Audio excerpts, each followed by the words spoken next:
Բարև ձեզ հարգելի քաղաքացիներ։ Եթերում նորից ծովից ծով ոդքասթն է։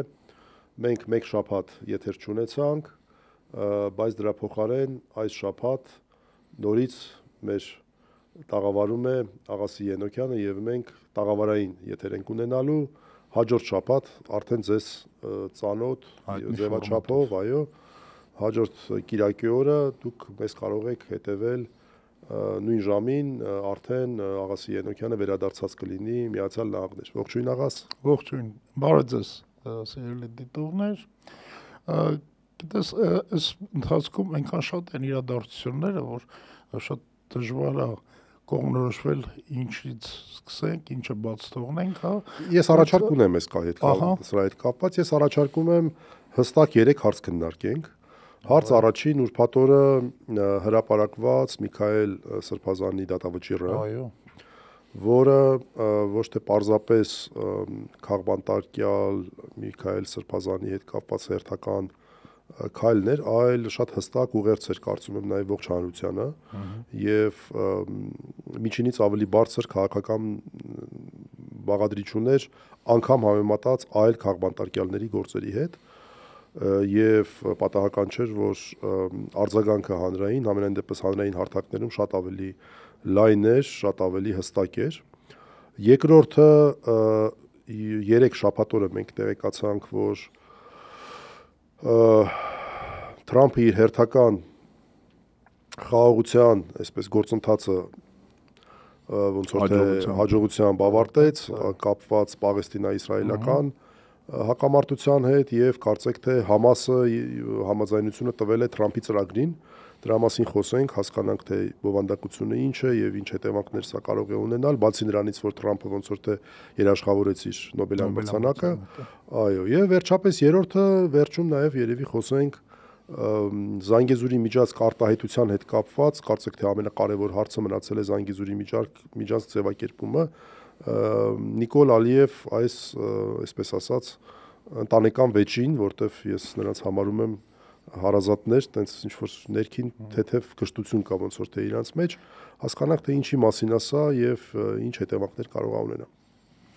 Շատ լավ։ Դե Միքայել Սրբազանի իհարկե խայտառակ դատավարությունն է եւ նրան դատապարտելը ես կարծում եմ բնական էր, որ ունեցավ լայն արձագանք, հա, որովհետեւ սա ինչին է վերաբերում, մի քանի հարցին, հա, ուրեմն առաջինը խոսքի ազատությանը, արտահայտվելու ազատությանը, երկրորդ սա վերաբերում է եկեղեցու դեմ ձեռնարկված այս արշավին, որ շարունակվում է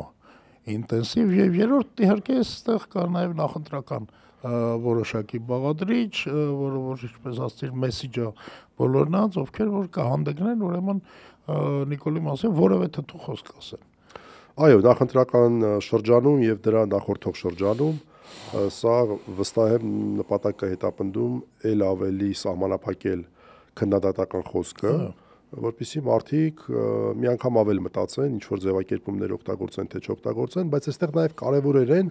որ երբ որ օրինական ուժի մեջ մտնի դատականակ, իսկ դատականակը դեռ օրինական ուժի մեջ չի մտել, վերաքննիչ կա, վճռաբեկ կա առջևում, որը կարող է տևել, մինիմում 4 ամիս, բայց կարծում եմ մինիմումին մոտ է լինելու։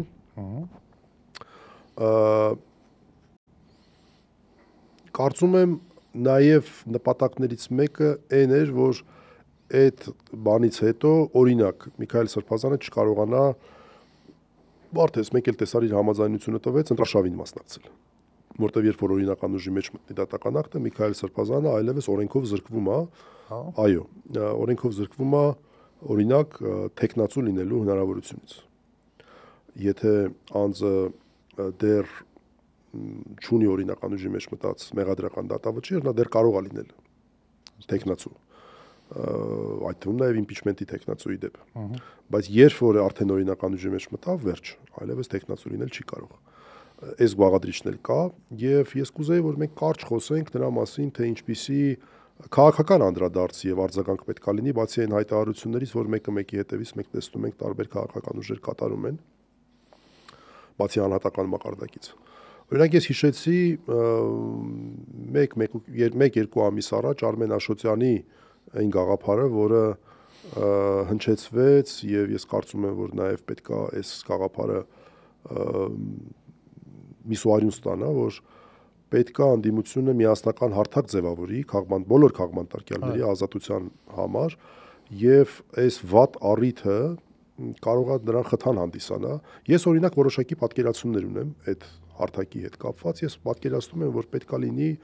քաղաքական ուժերից կազմված, քաղաքական ուժերից եւ հասարակական, այսպես հանրային գործիչներից կազմված մի ղեկավար հարթակ, ընդ որում ես տեսնում եմ, որ բոլոր այն ուժերը, որոնք որ իրենց ընդդիմադիր են դիրքավորում, պետք է ունենան ներկայացուցիչ այդ հարթակում։ Եվ դա կարող է լակմուսի թուղթ լինել, թե ընդդիմադիր են, թե չէ։ Գիտես, մի ուրիշ կարևոր բան էլ, հա, ես կարծում որ պարզապես անհրաժեշտություն կա ցուցակ կազմել, թե ինչ ովքեր ունենք մենք քաղբանտարկյալներ այդ հարթակի խնդիրը կարող է լինել, առաջնային խնդիրներից մեկը կարող է լինել, որ առաջի հերթին չափանիշները սահմանի, թե ում ենք մենք համարում քաղբանտարկյալ, այդ չափանիշների հիման վրա որոշումներ կայացվեն, ճանաչվեն քաղբանտարկյալ։ Ես տեսնում եմ, որ տարաբնույթ տարբեր ուղղություններով աշխատանք կարող է կատարվի։ Ուղղություններից մեկը միջազգային կառույցների հետ աշխատանքն է։ Ուղղություններից մյուսը պրոֆեսիոնալ, այո, տեղական մամուլի հետ։ Այո։ Երկրորդը պրոֆեսիոնալ տեքստեր կազմելը, զեկույցներ կազմելը միջազգային եւ ներքին լսարանի համար հասկանալի լեզվով, օրինակ նույն Միքայել Սրբազանի հետ կապված, ես կարծում եմ, որ ոչ բոլորն են պատկերացնում այս դատական ակտի ապօրինի լինելու եւ խտրական լինելու մակարդակը։ Օրինակ ես չեմ կարծում, որ մարդիկ դա պատկերացնում են ամբողջ ծավալով, ես կարծում եմ դրա մասներ կարճ կարող են խոսել, բայց վերադառնալով այդ քաղաքական բանտարկյալների հետ կապված հարթակին ես ավարտեմ իմ պատկերացումը, որ լինի մի կառույց, որը նորից ասեմ, բոլոր իրենց ընդդիմադիր համարող եւ ընտրություններին մասնակցելու հայտ ներկայացրած ուժերը կարծում եմ պետք է այդտեղ ներկայացուցչություն ունենան, հակառակ դեպքում նրանք պետքա որ հանրությունը նրանց այլևս չընկալի ընդդիմադիր։ Ես պատկերացնում եմ, եթե օրինակ մամուլի տեսանկյունից պատկերացնում եմ, որ ասենք մի երկար շրջան, չգիտեմ, մի շաբաթ, մի ամիս, հա, ասենք բոլոր կայքերը, երբ որ բացես, լինի քաղբանտարկյալների ցուցակ։ Դա օրինակ այդ նույն հարթակը կարող է առաջարկի մամուլին։ Այդ այսպես ասած զոնցիկի կամ այսպես անձնեվարոցի ներքո, այո, այս ֆորմատը դες չի որ հեծանիվ է, էլի հնարվում։ Դա կա այդ ֆորմատը։ Լինի ղեկավար մարմին, նորից ասեմ կազմված քաղաքական ուժերի ներկայացուցիչներից եւ հանրային գործիչներից, հավանաբար 50-50 հարաբերակցությամբ կամ գուցե դա մտածելու բան է, որի ներքո գործեն տարբեր, այսպես ասած, հանձնաժողովներ։ Գիտես, հետաքրքիր ասացի լակմուսի թուղթ հետաքրքիր կլինի, որ ասենք այն մարդիկ, ովքեր որ համարվում են Եվրոպամետ, տեսնենք թե նրանք ինչպես են վերաբերում մարդու իրավունքներին։ Դե հիմա հենց ասածս այն է, բոլոր այն ուժերը, որոնք որ իրենց ընդդիմադիր են հռչակելու, հանրության համար լակմուսի թուղթը դա կարող է լինի։ Դուք այդ հարթակում ներկայացուցիչ ուղարկում եք, թե չէ։ Դուք ընդունում եք այն, որ Հայաստանում չպետք է լինեն քաղբանտարկյալներ եւ պետք է պայքարել գործող քաղբանտարկյալների ազատության համար։ Եվ այս ձևաչափը այս շրջանում, երբ որ մի կողմից կա իմպիչմենտի հայտարարված գործընթաց, բայց մյուս կողմից նաեւ օր-օրի մեկ մոտենում ենք այն ընտրության օրվան, որը որ հերթական է եւ անկախ դրանից իմպիչմենտի գործընթացի արդյունքից այդ ընտրությունները հերթական լինելու են, որտեղ իմպիչմենտը չի վերաբերում նրան, որ ջրենք թողենք մի կողմ, չէ, ուղղակի պետք է ընտրությունը չանցկացվի Նիկոլ Փաշինյանի հետ, սա է օրակարգը։ Այս հարթակի ձևավորումը ես համարում եմ կարևոր քաղաքական մեսիջ, որով որ արձագանք կարող է լինել։ Գիտես, շատ լավ, որովհետեւ արդեն դու կոնկրետ պատկերացումները ունես թե ֆորմատի եւ թե որոշակի ֆունկցիաների մասին, եւ պետք է ուղղակի գնալ եւ քաղաքական խմբերի հետ, քաղաքական ուժերի հետ կոնսուլտացիաներ սկսել։ Դե ես մի քիչ չեմ պատկերացնում, որ ես սկսեմ այս կոնսուլտացիաները կամ որևէ մեկը, ես կարծում եմ սա քաղաքական կարող է լինել եւ պատահական չի, որ ես նշեցի, որ այս գաղափարը օրինակ հանրային դաշտում առաջինը վերջի շրջանում շատ հստակ ձևակերպեց Աշոտյանը այն բանից հետո, երբ նա 777 օր անազատությունից հետո վերադարձավ կիսաազատության, իսկ վերջերս նաև այդ կիսաազատությունը բարեբախտաբար ընդլայնվեց եւ սա ուղղակի մտածելու նյութ քաղաքական ուժերի համար եւ ես հուսով եմ, որ այս օրակարգը կպաշտպանվի։ Գիտես, դա կլինի նաև շատ լավ հստակ բազա ընտրություններին որոշակի միասնականորեն գործելու, հա, բավականին այդ բազմաթիվ խնդիրներ հաղթահարելու համար այդ ընթացքում։ Հա, եւ նաեւ սա ինչ որ հարթակ կլինի համագործակցության, նորից ասեմ, ընդդիմադիր ուժերի։ Ով ընդդիմադիր չի, պожалуйста, տեղ մի եկեք։ Եվ հետո չասեք, որ ընդդիմադիր ենք։ Եթե դուք ընդդիմադիր եք, պետք է այդ հարթակում լինեք, որտեղ կոնկրետ Միքայել Սրբազանի մասով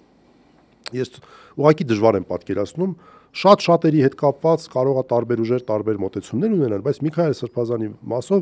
ուղղակի ես չեմ տեսնում այն փաստարկը, թե ոնց Միքայել Սրբազանը քաղբանտարկյալ չի։ Մարդիկ կան, որ ասում են, այո, նրա ձևակերպումները ընդունելի չեն, բայց անգամ եթե մենք դիտում ենք այն մոտեցումը, որ այդ ձևակերպումները ընդունելի չեն, այլ հարցա, որ մի անգամ արդեն դիտարկել են, արդեն ասել են, որ սա հանցակազմ չի պարունակում, այստեղ կրկին դատվելու անթույլատրելիության խնդիր կա, այդ հենց մի կողմ թողնենք։ Պատիժը, որ նրա նկատմամբ կիրառվեց, աննախադեպ էր։ Մենք ես հիմա որ հիշում եմ, թե քանի դեպք ենք մենք ունեցել, որ խոսքի համար մարդուն դատապարտեն, այո, ունեցել ենք բավական մեծ թվով դեպքեր, բայց դրանց մեծ մասի դեպքում պատիժը չի եղել, մեծ մասի դեպքում, ճնշող մեծամասնության դեպքում պատիժը չի եղել ազատազրկումը, կամ եթե նոմինալ, այսինքն անվանապես եղել է ազատազրկումը, պայմանականորեն չի կիրառվել։ Եղել են դեպքեր, երբ եղել է ազատազրկում, բայց դա եղել է ոչ թե այսպես ազատազրկում անվանվող պատժատեսակը, այլ եղել է այսպես կոչված կարճաժամկետ ազատազրկում անվանվող պատժատեսակը, որը նախինում կոչվել է կալանքը, բայց ոչ որպես խափաման միջոց, այլ որպես պատժատեսակ։ Եվ դրա տևողությունը մաքսիմում կարող է լինել, ասենք, 2 ամիս։ Օրինակ, այս պահին այդպիսի մեկը նստած է դատական այդպիսի որոշման վրա, էլի խոսքի համար, էլի նույն ուրեմն համանման հանցակազմով, բռնության կոչ, եւ ես դրա մասին խոսել եմ, հարության անհայտ մարդ, այս պահին 2 ամիս։ Մյուս օրինակը, որ էլի եղել է ուրեմն ազատազրկում, դա ասենք օրինակ Նարեկ Մալյանի գործն էր։ Բայց Նարեկ Մալյանի գործով այն հոդվածը, որով իրեն պատժում էին, միայն ազատազրկում էր նախատեսում եւ դատարանը 1/4-ի պարագայում տվել էր 1 տարի ազատազրկում։ Միքայել Սրբազանի հոդվածը բոլոր տեսակի այլընտրանքային պատժատեսակները նախատեսում էր եւ դատարանը, որպիսի ազատազրկումը կիրառի, պետք է մի հատ հերթով հերքելով գար, ասել, որ սա պիտանի չի, սա պիտանի չի, սա պիտանի չի, նորից ասեմ, առաջին անգամ հայ առաքելական եկեղեցու բարձրագույն նվիրապետը հələ մի կողմ թողնենք, դա ամենակարևորն է, բայց հələ մի պա այդ գործոնը մի կողմ թողնենք։ Տարիքով մարդու մասին է խոսքը, որը լրացուցիչ պաշտպանության է ենթակա դեպ։ Այդ դեպքում միջազգային ստանդարտը ասում է դու ել ավելի ուշադիր պետք է լինես, արդյոք ուրիշ պատժատեսակ կա թե չկա։ Միջին ծանրության առաջի համար։ Հետո եւ կներես այս պայմաններում ես ուղղակի երկրորդ օրինակ չեմ իմանում։ Կարծեմ ինչ որ բաներ ուղիղ է, ճիշտ չեմ, կարծեմ ինչ որ քննությունը գնացել էր մի հոդվածով, հետո դատապարտել են ուրիշ հոդվածով, հա։ Դե դատավճիռը կարդալուց ուրիշ հոդվածի անուն տվեց դատավորը, հիմա պարզ է, որ ասելու է վրիպակ է եղել, հիմա դա այտենց։ Ես դրա վրա շատ չէի շեշտադրի, հա, ես դրա վրա շատ չէի շեշտադրի։ Դե պարզ է, որ այնքան խառնված էր այդ պահին, ինքն էլ է հասկանում, չէ՞, որ ծանրության տակ է մտնում, որ անգամ հոդվածի թիվն էր սխալ ասել։ Բայց այս պահին ես առաջարկում եմ դատավորի մասին առանձնապես չխոսենք, ինքը Իրանը արել է արդեն։ Կացածը այն որ մտել է մի դաշտ, որը որ քիչ մեր դաշտը ես աստվածային օրենքներ խախտելը իմ բանը չի, էլի, ես չեմ դրա այսպես ասած, ես չգիտեմ։ Միքայել Սրբազանը իր մոտեցումը դատական նիստի ժամանակ արտահայտել է եւ ասել է, որ ի տարբերություն այն դեպքի, երբ որ նույն Քրիստոս ասում էր ներիր նրանց, որտեվ չգիտեն ինչ են անում, այս մարդիկ գիտեն ինչ են անում։ Դրանից ավել էլ ասելիք ես չունեմ այստեղ, այսքանը։ Դե ինչ ուրեմն գնանք Մերձավոր Արևելք։ Գնացինք Մերձավոր Արևելք, փաստորեն այս երկարամյա կոնֆլիկտը ըստ էության, նու կոնե արդեն կողմերը համաձայնվել են, որ պետք է դադարեցվի, այդ պատաններ, որ վերցրեց Համասը, փաստորեն ինչի հասավ, ոչ մի բանի, հասավ ուրեմն կար իհարկե համաշխարհային որոշակի կոնսոլիդացիա դրանց շուրջ, պրո-պաղեստինյան մոտեցումներ աշխարհում, բայց արդյունքում դա բերեց հանգեցրեց ուրեմն պաղեստինցիների, որ չխուսափենք այդ բառից, ցեղասպանության, պաղեստինցիները քշվեցին իրենց տարածքներից, հա, եւ վերջում դե բնականաբար հիմա սա հանձնում է իր ունեցած միակ հաղթաթուղթը, որ պատանդերն են, եւ փաստորեն դառնում է անիմաստ, հա, այս երկարամյաց բանը հակամարտությունը իր սկսած։ Բայց մի հատ հասկանանք ինչ են ստանում նրա դիմաց։ Ստանում են իսրայելական զորքերի դուրսբերում։ Եվ ստանում են իրավունք վերադառնալու ապրելու Գազայում։ Հասկացա, բայց չէ, կարևոր է, շատ կարևոր է, բայց ուզում ասեմ, այդ պատանդառությունից առաջ էլ այդ ամեն ինչը կար։ Դրանք արած կար այնտեղ ուրեմն շեն երկիր, հա, չռմբակոծված, խաղաղ պայմաններում իսրայելցիների հետ համագործակցություն, այսինքն ինչ որ անհեթեթություն եղավ եւ չգիտես ինչի, ուրեմն նա այդ անհեթեթությունը օժանդակություն ստացավ պաղեստինցի ժողովրդի կողմից, հա, եւ հիմա լավ է որ կարողանում է ուրեմն վերադառնալ, ոնց որ ասում են playback անել,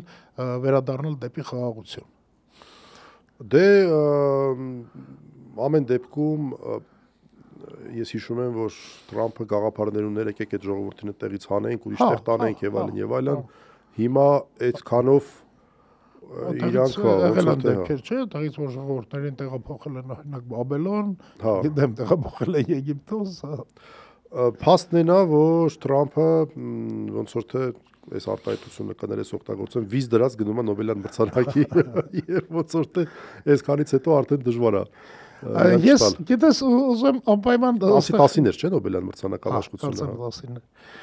Ուզում անպայման մի կարևոր բան էլ ասել էլիս վերջի ընթացքում Թրամփի հետ կապված որ եղավ, դա այն էր որ նա հիմա թույլատրեց ուրեմն հեռահրթիռներով հարձակվել կրակել Ռուսաստանի վրա։ Սա կարող է փոխի պատերազմի ընթացքը, ուրեմն Ուկրաինայում, եւ ի վերջո փաստորեն նա հասկացավ, որ իր հրթիռներով Ուկրաինայի կողմից, չէ՞, Ուկրաինայի կողմից։ Նա փաստորեն վերջնականապես հասկացավ, որ Պուտինի հետ դժվար է բանակցել, Պուտինի հետ դժվար է իր համար առնվազն համաձայնության գալ եւ անցնում է փաստորեն կոշտ մեթոդներին։ Սա նույնպես որոշակի շրջադարձ է, ի վերջո հասկացա, որ պարզապես իր քթից բռնած ման են տալիս, այս ամբողջ ընթացքը, հա, եւ ինքն էլ նշեց, որ այս ընթացքում, հա, չնայած իր քթից բռնած ման են տալիս, բայց առանձնապես ռազմական հաջողությունների չի հասա Ռուսաստանը։ Սա կարևոր բան է, որովհետեւ եթե Ուկրաինան լիներ թույլ, եթե Ռուսաստանի կողմից լինեին հաջողություններ, Թրամփը միշտ ուզում է լինի ուժեղի կողմը, հա, նա կկանգներ Պուտինի կողքը, բայց հիմա որ տեսնում է, որ այնտեղ լուրջ առաջընթաց չկա, նա որոշում է մի քիչ ավելի վերադառնալ։ Բան չասեցի, բայց իմ մոտ նես տպավորությունն է, որ պրարիվի նախաշեմին էր Ռուսաստանը, որտեվ այսքանի օր այդպես վաղուց չէի հետևել, տեսա, որ ոնց որ թե մի երկու տեղ արդեն տենց շատ ինտենսիվ են առաջ գալիս։ Տեսնենք, ինչ որ տեղեր էլ տարածքներ են հետ տվել, բան տեսնենք։ Ամեն դեպքում այս պատային իրավիճակը բավականին երկար ժամանակ է այնտեղ պահպանվում, հա, փորձենք հասկանալ այնտեղ ինչ է կատարվելու։ Հա։ Լավ, եւ ի վերջո վերադառնանք մեր ոչխարներին։ Զանգեզուրի միջանցք ձևակերպման։ Ի նկատի ունեմ ուրեմն մեր ոչխարները ովքեր են Ալիևը եւ Նիկոլը, հա, որոնք որ քննարկում են ուրեմն թույլատրելի է Զանգեզուրի միջանցք արտահայտությունը։ Աստված ինչ ասում Նիկոլը։ Ասում ախպեր տալիս եմ։ Ինչ ուզում ես տալիս եմ։ Բայց անունը չդնենք Զանգեզուրի միջանցք։ Հա, անունը մի դրեք Զանգեզուրի միջանցք։ Կլինի գոնե այդ հարցով իմ ասածը։ Ցանցառությունը հասել է նրա, որ ասում է բանակը երևի Ալիևը պայմանադրել որ պետք է Հայաստանը բանակ չունենա, որովհետեւ տեսես ընթացքում երկու կարևոր քայլ արեց, առաջարկել է որ բանակը փաստորեն 25% կրճատեն, այսինքն ժամկետը չէ, 1.5 տարի է դառնում, դա նշանակում է բանակը 25% կրճատում եւ ուրեմն ռազմական բյուջեն է կրճատում։ Այո։ Սա անհեթեթություն է։ Հասկանում ես, այն դեպքում, որ ասենք Թուրքիան եւ Ադրբեջանը մեծացնում են։ Հիմա ունեն ռեկորդային բարձր, պատմականորեն ամենաբարձր ռազմական բյուջեները, Հայաստանը քիչացնում է ռազմական բյուջեն։ Իհարկե, ասում եմ, ես տպավորություն ունեմ, որ պայման է դա։ Հա։ Տպավորություն ունես, որ դա պայման է։ Հա, որ բանա Հայաստանի բանակի վերացնելը ուրեմն պայման է Ալիևի կողմից եւ ի վերջո Նիկոլը հասնելու է այն խաղաղությանը, որը որ ինքն էր կարծում, այսինքն Հայաստանը կմտնի Ադրբեջանի կազմի մեջ եւ ուրեմն կլինի լրիվ խաղաղ վիճակ, որտեվ երևի թե Ալիևը արդեն իր քաղաքացիների վրա չի հարձակվի։ Դե հնարավոր է։ Բայց ամեն դեպքում տեսարի հասկանանք, էլի ինչ է նշանակում, ասում եմ տալիս եմ, ինչ ես ուզում, ամեն ինչ տալիս եմ։ Մենակ մի ասա Զանգեզուրի միջանցք։ Ես գիտես, արի խոստովանենք, հա, որ Ալիևը ազնիվ է։ Ալիևը մեր հետ, Հայաստանի քաղաքացիների հետ շատ ավելի ազնիվ է, քան Նիկոլը։ Նիկոլը մեզ խափում է, տրիփ ասում, չգիտեմ, այն բառը դու լավ գիտես, այն ինքնիրավչություն, Չէ, ինքնիրավչություն չէ, ասում է առաջ մենք ասում ենք ինքնիշխանություն, բայց հիմա մի հատ լրացուցիչ բառել ենք ասում իրավազորություն, դա շատ կարևոր է, իրավազորություն։ Ես պատահականչացի, չէ, ինքնիրավչություն։ Այդ իրավազորությունն է ասում, Թրամփի ճանապարհը ասում, TRIPP-ը ասում, խաղաղության խաչմերուկը ասում, նա ասում է չէ ախպեր, Զանգեզուրի միջանցք։ Սա Զանգեզուրի միջանցք է, իրերը կոչենք իրաց անուններով։ Ամեն ինչ տալիս եմ, էլի մենակ էդի մի ասա։ Հա։ Ասում է չէ, ես ուզում եմ ազնիվ լինեմ Հայաստանի քաղաքացիների։ Դու իրաք հասկանան ինչի տակ եմ մտնում։ Այո։ Իսկ դու տարբերակ չես դիտարկում, որ սենց վիճեր ասենք ընտրություններից մի շաբաթ առաջ մեկ էլ Ալիևը ասի լավ Նիկոլ ջան, արի ես սրանից հետո մի երկու շաբաթ էլ չեմ ասի Զանգեզուրին։ Այսինքն չի ասի մի երկու շաբաթ, բայց կասի լավ Զանգեզուրի միջանց չեմ ասի, ինչ որ մի հատ խոսքում մի հատ ուրիշ բան կասի, սրանք էլ կդնենք ասեն տեսակ, մենք այսքան կռիվ տվեցինք եւ դիվանագիտական խոշորագույն հաղթանակ ունեցանք ու կծախենք, հա։ Իհարկե ընտրություններից մի շաբաթ հետո նորից իր Զանգեզուրի միջանց կասի, բայց դե հիմա այդ չես դիտարկում։ Կարող է լինի, ուղղակի ես կարծում եմ, որ Նիկոլը նոր ձայներ հավաքելու խնդիր չունի, էլի։ Հա։ Հասկանում ես, նա պետք է կարողանա իր ունեցած ուրեմն այդ Պողոսներին պահի իր բանի սանձի տակ, հա, ուղարկի ընտրության եւ նենց անի որ հնարավորինս քիչ գնան ընդդիմադիր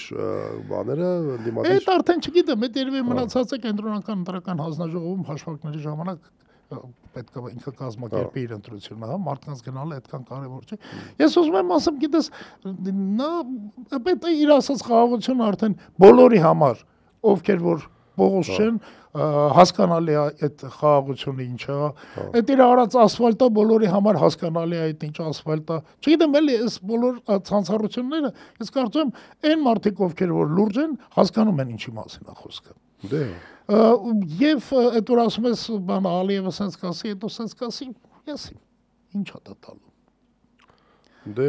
չգիտեմ, ամեն դեպքում ես դա չեմ բացառում, որ մեկ էլ իրանք մի հատ տենց հաղթանակ ձևակերպեն, էլի տենց ինչ որ իրանց արևին։ Լավ, երևի վերջում նորից վերադառնանք քաղաքական հետապնդումների թեմաներին եւ մի հատ փորձենք հասկանալ ինչ ունենք հիմա ընդհանուր դաշտում, որտեղ մարդիկ շատ հաճախ չեն տարբերակում, էլի տարբեր իրավիճակները կապված, օրինակ նույն Միքայել Սրբազանինը մենք արդեն ունենք դատավճիռ։ Բագրատ Սրբազանի եւ մյուս 17 արդարների գործով մենք դատական process-ում ենք, բայց դատական process-ը ի տարբերություն Միքայել Սրբազանի գործի շատ երկար է տևելու։ Մի հատ update անենք Սամվել Կարապետյանի դեպքում։ Հաջորդը Սամվել Կարապետյանի դեպքն է։ Տեսեք, սա լրիվ ուրիշ իրավիճակ է։ Հա։ Սա լրիվ ուրիշ իրավիճակ է, որովհետեւ Սամվել Կարապետյանի գործը սկի դատարան չի էլ մտել։ Եվ մի քիչ դժվար է դատարան մտցնել, որովհետև այստեղ вообще абսուրդային իրավիճակ է,